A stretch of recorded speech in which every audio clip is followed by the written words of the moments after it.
छठियों के घाट पर प्रोग्राम लिखे हो विष्णु ओझा प्रोग्राम बिनु बीमार पड़ के कोरोना में पहले धरा गल बने मोरा राधा कृष्ण यादव चल गए गलती ना करी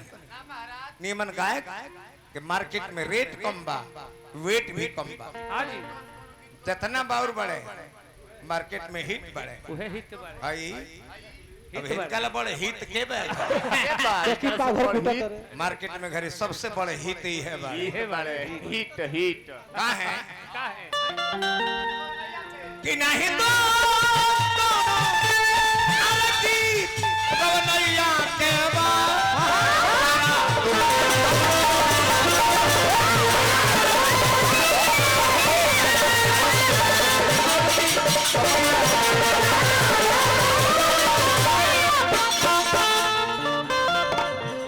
कलाकारी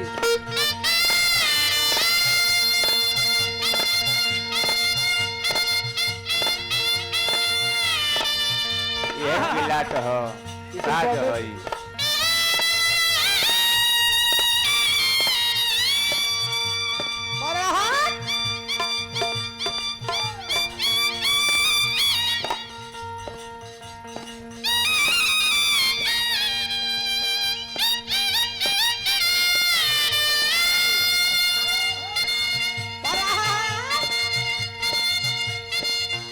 नारदी के हंसा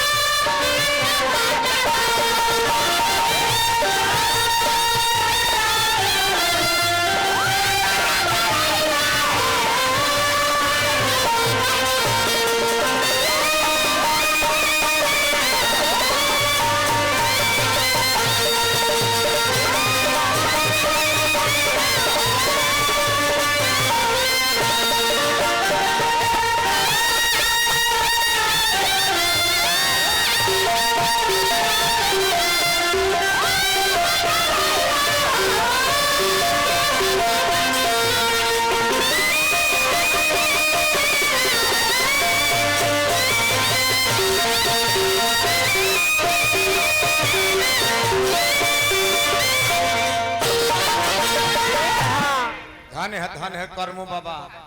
चाहे आप का वार्ड सदस्य रवा जीते के बा खैलो पखा देखिए हमारा उमा भैया तू रुपया काहे के देलो तारे कहते एक बेरा गिरी जे तो 5000 तारे ही तर खर्चा हो जाए हमारा भैया उमा राय जी स्वराज एजेंसी के मलिकार हजारों हजार रुपया पुरस्कार देनी बात पर नाम बा रवा वार्ड में लड़तन कि ना सभासद बनतन कि ना नगर के चेयरमैन रवा बने कबली कमलबास को रवा द्वार पर कह के जाता सभासद बनी है ओकरे बाद म्युनिसिपैलिटी के चेयरमैन बने हैं बाबू चेयरमैन तो हम बोली हमार कहल बाव जाला ना बाबा बाव ना जाई 12 गो मुखिया हमार खाली चेला लोग जीत गइल बा उत्तर प्रदेश बलिया में रवा का द्वार पर कह के जाता हम लीलार पढ़िले जेकर लीलार है जा ऊंच बा ओकरा राज जोग लिखले रहला हई कहने खनवार सदस्य बन जाए निकाले वो नंबर ही लिखे हई तने बन जैता अनेक तर जुतल खोड़ो भर ले मेहररुआ कर खड़ा भरे नवकी कहल जे हमरा वोट मांग जाई रे ते खड़ा हो जो को कही छाप चुनाव अब घूम घूम लगल कहे सुनत लो बबुआ लो आयो असन ब्लाउज सियोलनी कु ब्लाउज के डिजाइन हम आज तक नहीं खींचे फिल्मियों में नहीं खींचे हतनवा बटमावा खोल के सब सृजनवा था लोग के आ कहस का जानतनी के बबुआ लो आई क कही हमर चुनाव चिन्ह आई हेलो आ झार झार होटवा मार ये हमर बाबू लो आयो लो जा देखि हेलो तार लोग हम भाभी लागो हे चुनाव चिन्ह हमर है आयो लो भोर पर हां तू ही कहबो तो हम का कह भोरे भोरे आई हेलो झार झार अब वोटवा मार ले यार अब वोट कितना पर रहे कताला 136 को हां जी हरिये कहले हैला है चुनाव चिन्ह पर ला पर यो लो झाड़ झाड़ गिरा दिया लो और बाजी तनी मनी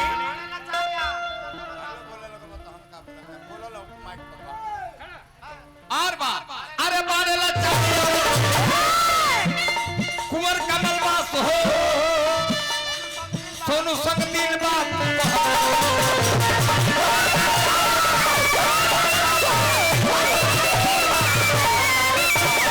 कि नहीं तो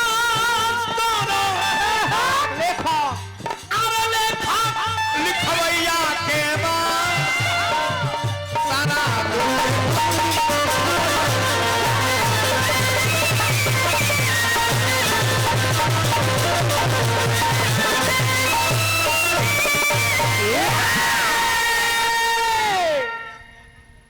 नाल वादक मिथिलेश बाबू और संग संग कल्लू सिंह जी हाँ जी अभिषेक सिंह उर्फ कल्लू सिंह बहुत बहुत रुपया पुरस्कार मिला ये हमारा डॉक्टर विवेक बाबू हजारों हजार रुपया पुरस्कार देंगे पर परसल चल के आयल बने हार्दिक अभिनंदन भोला बाबा 1 मिनट सुनील भाई चल गए का बैंजू बादा कौन बात ना चल गए हो कहते सुनील भाई अबा का मंडली मेघनाथ पद गौले ये कहानी मांगत ना रही जगह मांगत ना रहा ना जी सत्य नहीं है एजा सती के प्रसंग है तो सती अपना पिता के यज्ञ में जाके अपना पति के अपमान देख के तन के त्याग दिल बड़ी ई प्रसंग तारा शोभी सती अब मेघनाथ के पद हो गइल बा ओकरा बाद उ जोरो तारी राम राम राम राम तारा कोनो को तरी में लाज नहीं खे तो का प्रसंग आवत छी छी छी कहां ही बड़ा मेघनाथ पद भइल बई सूर्य जी के जगदीश बाबा जियत में दोनों बेटा लोग के बांट देले रहे एक जना के घर हो गई एक जना के घर हई हो गई एक जना माई के क्रिया करे एक जना हमारा बाबू के करे आज माई वाला के ड्यूटी पड़ल बा गलती नानू जी रे हमारा के बताओ नहीं है ना हमारा के एक आदमी कहल हा कोईसन ज्ञानी विद्वान आदमी के हुनार है झंझटिए उड़िया के चल गइल बड़े कहले रे कि बाबू के क्रिया तू फलाना करी हो आ माई के क्रिया तू फलाना करी आज ओ बेटा के पारी एल बजे माई की क्रिया कर हई देख भाई करबो बाबा गलती नानू अब तो चुटकिला कले है को कोई गाना गावत रे ना ना तने हलचल जी 2 सेकंड सुनता अच्छा तोहार हमर उम्र बा अब कोनो नया लड़का गाना गावता चाहे लेडी अब करे तू नकल करता हां कौन राज हई सेल्फी राज कहली गायक है लड़की नु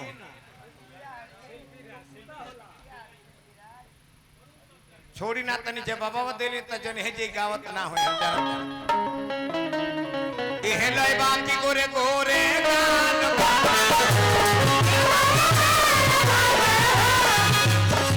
ओ लाल लाल बाते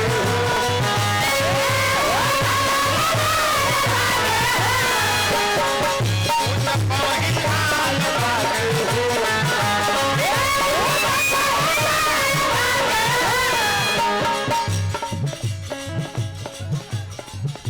भाई हमारा रोहित बाबू हजारों हजार रुपया पुरस्कार देनी हार्दिक अभिनंदन शुभकामना बात ऊंच कहीं खान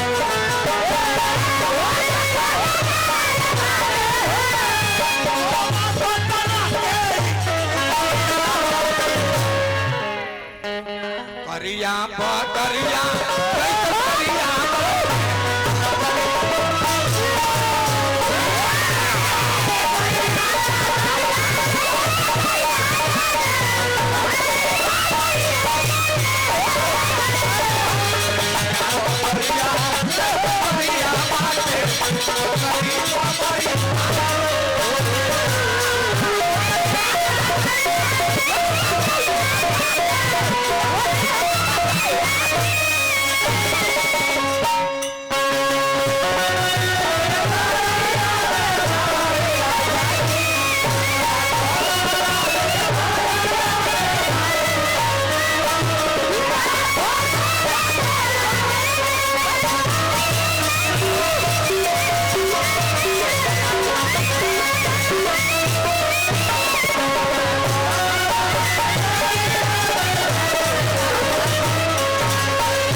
राउर नाम का पड़ी।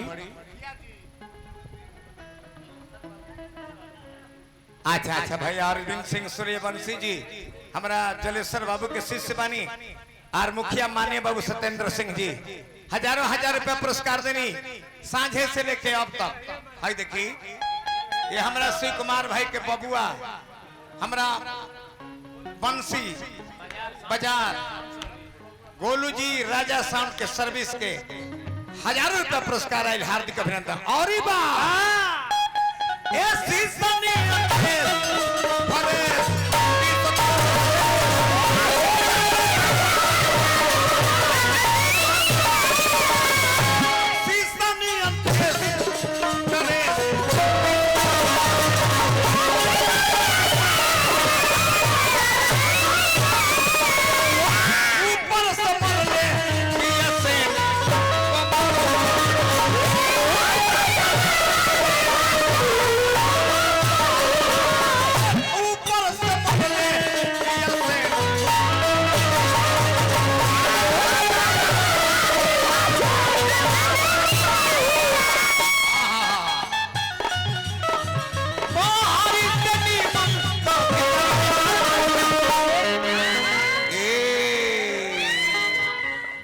करिया बदरिया केसिया बदरिया अरे करिया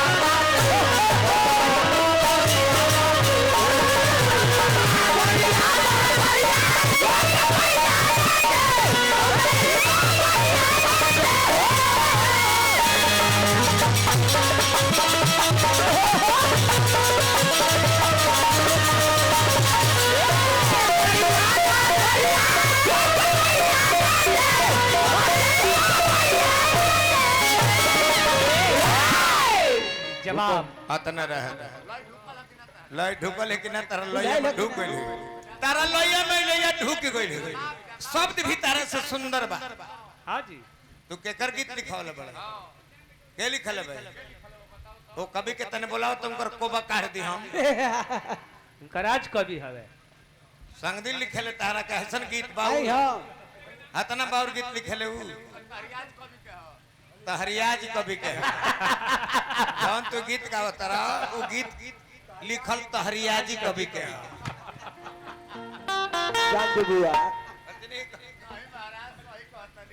भोले बाबा हई देखी तब आई प्रसंग पहले चलतनी छोटा सा रूप समय दिहल बा 40 मिनट 45 मिनट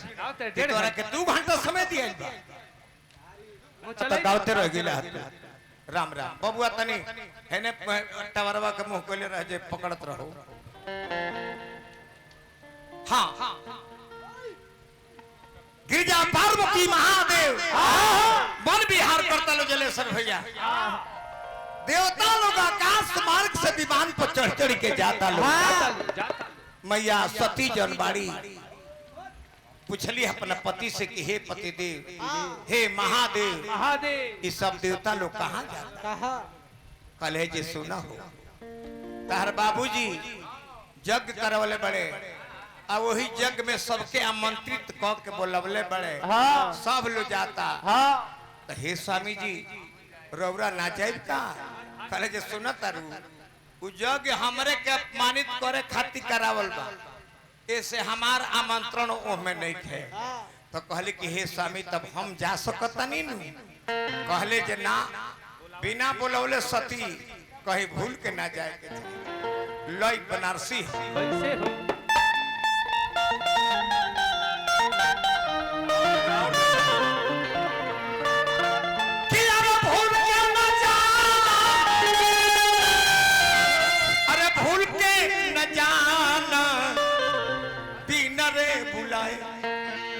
सती भूल के न जा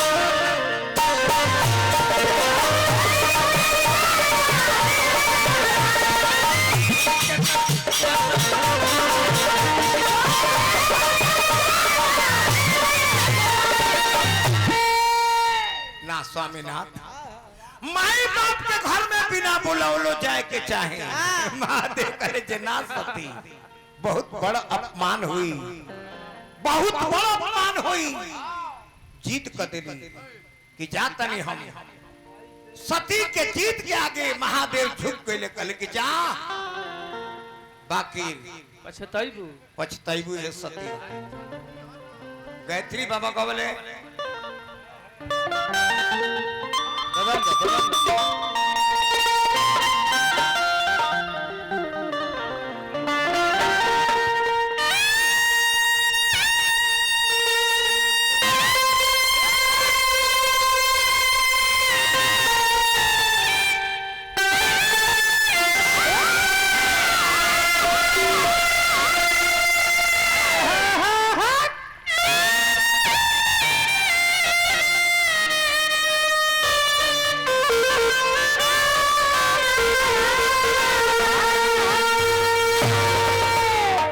वाह वाह वाह वाह।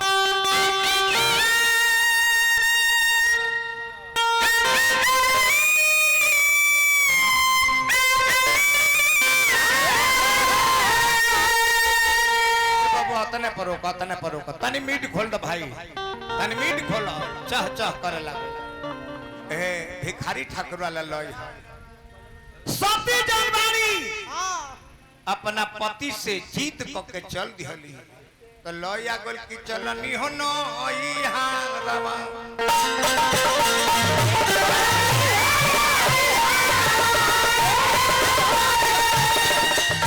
रे घावलो भिखारी का कवाला लय है बबुआ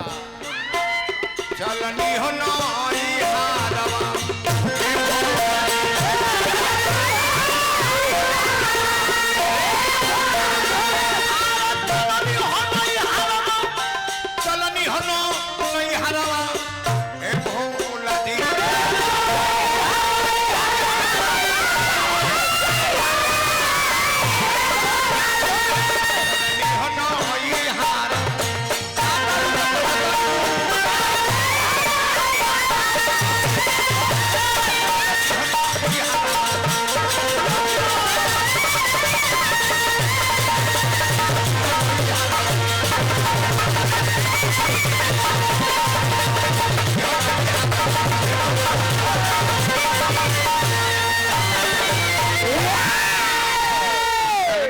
हारवा भोला जी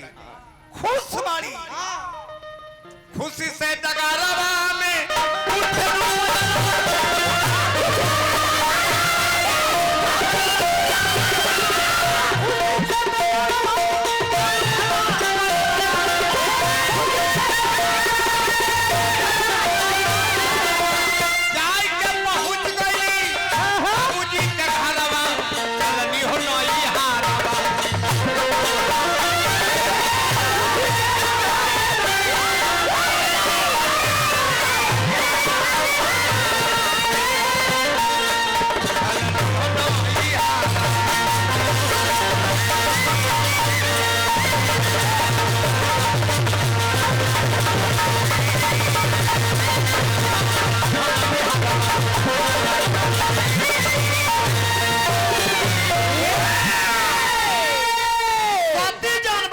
घरे पहुंच गईली जनली की माई देखी नु तो खूब खुश हुई बाबूजी देखी है नु तो खूब अगरई है सखी लो देखी है नु तो धधाई के मिले खातिर आई है बाकी विपरीते हो गई सती पार्वती जब पहुंच गई अपना बाबूजी के नई अने गांव में घरे अतल बाबूजी बोलत तेरे नहीं हाँ बहुत ज्यादा होता पंडित जी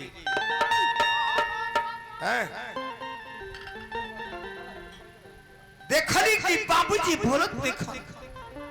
तो माई के लगे जाता रही माइयो उनका के देखलस आ मुहावा जब फेर लिहल तो सती के आंखी में लोर भर गई कहली जी ओहो हमर पति देव कहत रहल कि जा तारू बाकी बड़ा पछतई मननी ना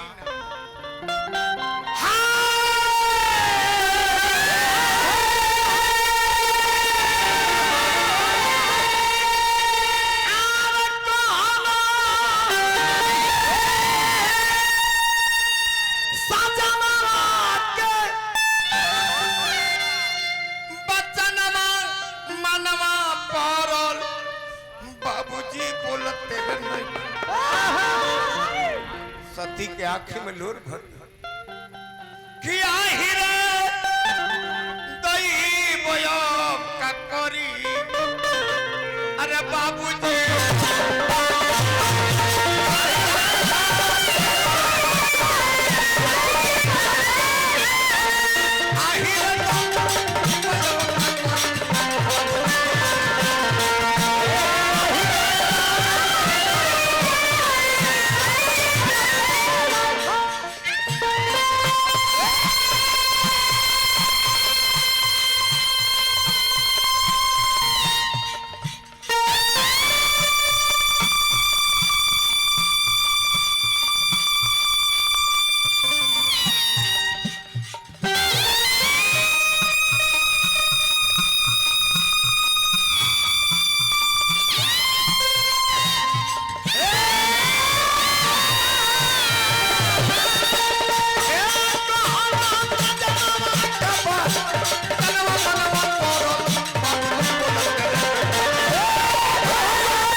माई देख के दौड़ी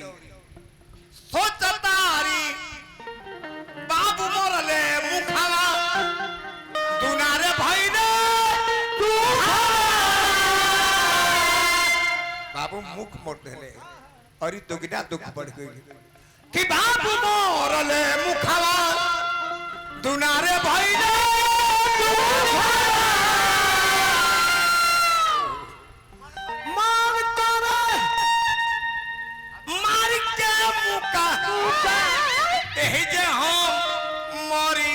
बाबूजी बोलते रहे किया हिले जोगुन में आ हिले कोई कोई अब क्या करी हेलो बेस हो गई बात बाबूजी बोले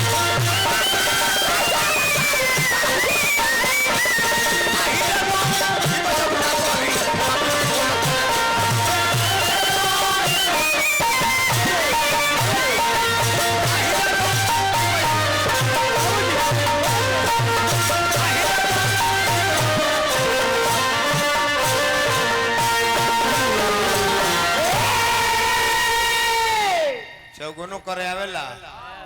तारा ढोलकवा हवा के चौगुन बजावे आवेला झप धुरपत बजा के दिखाई देला इहो आवेला ना आवेला तू अनरे मत पढ़ हमरा संग बिगाड़ दे बना मत बना जा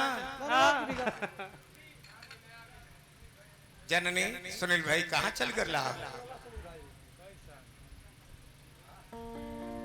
बड़ी सुंदर बादक हमारा सुनील भाई एक फूल माला से स्वागत पुलिस रह के हवन के करा संग बजल बा हम देखल बनी 3 दिन के जोगी ये लोग के जट में मेथी भइल बा ये लोग के थी में जट भइल बा आई हां ई के करा में बजल बा हम देखल बनी पुलिस भाई जी में तो बाद में बजावले महात्म तिवारी में बजावले है बच्चा बाबू में बजौले जलेसर भैया में बजौले के करे में निखनी बजौले और ही लो अब सभी जो बड़ी अफसोस करी कि आज पति की बात ना माने ए जा आई नहीं ए जब जा तरी यज्ञशाला में तो सब देवता लोग के कुंड बनल बा अब महादेव जी के कोनो कुंडे नहीं खे बनल हां अन उनका क्या आहुति दिया था हां हां कली क्या ही दादा ई तब हमर स्वामी जी ने ठीक है नु कहत रहले हम उनकर बात ना माननी है वह देखी वह को तरीका के हो नहीं पूछे छुछे पिया हूं कपनिया बचनियो ना बोले ये बाबा तने पखाउज में लो उहे रहे तो पखाउज में ले लो